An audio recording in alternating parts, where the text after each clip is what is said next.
کلیم ایک بہت ہی غریب مچھیرا تھا۔ وہ صبح سویرے ہی اپنی مچھلیاں پکڑنے والا جال اٹھاتا اور سمندر کی جانب چل پڑتا۔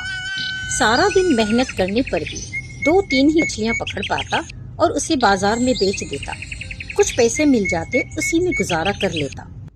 ایک دن کلیم سڑک پار کر رہا تھا کہ سڑک کے کنارے اسے ایک بوڑھی اماں ہاتھ میں بڑی سی گٹھری اٹھائی نظر آئیں۔ وہ بہت زیادہ بوڑھی تھی۔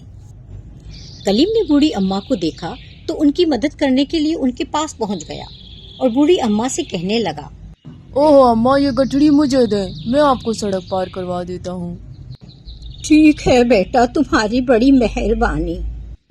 کلیم نے گٹھڑی اٹھائی اور بوڑھی اماں کو سڑک پار کروا دی۔ کلیم بوڑھی اماں کو سڑک پار کروا کر ابھی جانے ہی لگا کہ بوڑھی اماں نے کلیم کا شکریہ ادا کرتے ہوئے کہا، بیٹا تم بہت بھلے انسان لگتے ہو، میں تمہیں کچھ دینا چاہتی ہوں۔ پھر بوڑھی اماں نے اپنی بڑی سی گٹھری سے ایک بہت ہی پرانا زنگ آلود چاقو نکال کر کلیم کو دیا۔ کلیم حیرانی سے کبھی بوڑھی اماں کو اور کبھی چاقو کو دیکھ رہا تھا۔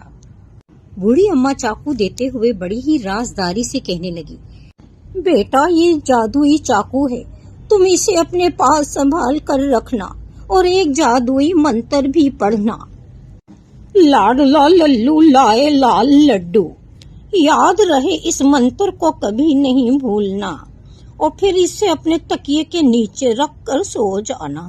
جب کلیم سونے لگا تو اسے بوڑھی اماں کی بات یاد آئی اور چاقو پر وہی منتر پڑھ کر اپنے تکیے کے نیچے رکھ کر سو گیا۔ اگلی صبح کلیم روزانہ کی طرح سویرے ہی اپنا جال اٹھا کر مچھلیوں کے شکار پر چلا گیا۔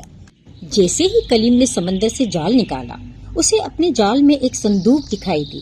وہ صندوق سونے سے بھری ہوئی تھی، جسے دیکھ کر کلیم خوشی سے ناچنے لگا۔ اب کلیم روزانہ سمندر جاتا، ایک سونے سے بھرا صندوق اپنے ساتھ لے آتا۔ اتنے سونے نے کلیم کی قسمت ہی بدل دی۔ اب کلیم غریب مچھیرے سے ایک بہت امیر دولت مند انسان بن چکا تھا۔ اس سونے سے کلیم نے اپنے لیے ایک شاندار مکان، ایک بڑی سی گاڑی اور بہت بڑا کاروبار شروع کیا۔ اب کلیم غریب مچھیرا نہیں بلکہ ایک بہت ہی امیر انسان بن چکا تھا۔ کلیم کا ایک ساتھی مچھیرا جس کا نام افضل تھا، کلیم کو چند ہی دنوں میں اتنا امیر ہوتے دیکھ کر حسد کرتے ہوئے سوچنے لگا، کلیم کے ہاتھ ایسی کون سی جادو کی چھڑی آ گئی جو وہ اتنا دولت مند بن گیا۔ جب رات کلیم اس جادوئی چاقو پر منتر پڑھ کر سرہانے رکھنے لگا تو افضل کھڑکی سے باہر چھپ کر یہ منظر دیکھتے ہوئے، اچھا اب میں سمجھ گیا، کلیم اسی جادوئی چاقو کی وجہ سے اتنا دولت مند بنا ہے۔ افضل کے دل میں دولت کی لالچ آ گئی اور وہ سوچنے لگا، اگر یہ جادوئی چاقو میرے پاس آ جائے تو میں بھی راتوں رات دولت مند بن جاؤں گا۔ افضل نے امیر بننے کی لالچ میں کلیم کا جادوئی چاقو چرانے کا پکا ارادہ کر لیا۔ دوسرے ہی دن جب کلیم اپنے گھر سے باہر نکلا تو افضل نے چوری چھپے کلیم کا جادوئی چاقو چرا کر اپنے ساتھ لے گیا۔ پھر جیسے ہی رات ہوئی، افضل نے جلدی سے وہ جادوئی چاقو اپنے تکیے کے نیچے رکھا اور سو گیا۔ مگر افضل یہ نہیں جانتا تھا کہ یہ کوئی معمولی چاقو نہیں بلکہ جادوئی چاقو ہے اور منتر نہ پڑھنے کی وجہ سے اس کی جان بھی جا سکتی ہے۔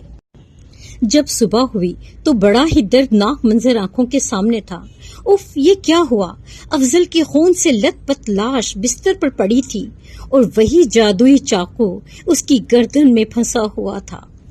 تو میرے پیارے بچوں، اس کہانی سے کیا سبق ملا؟ دادی اماں، ہمیں کبھی بھی لالچ نہیں کرنی چاہیے کیونکہ لالچ ایک بری بلا ہے اور اس کا انجام ہمیشہ برا ہوتا ہے۔ شاباش میرے بچوں۔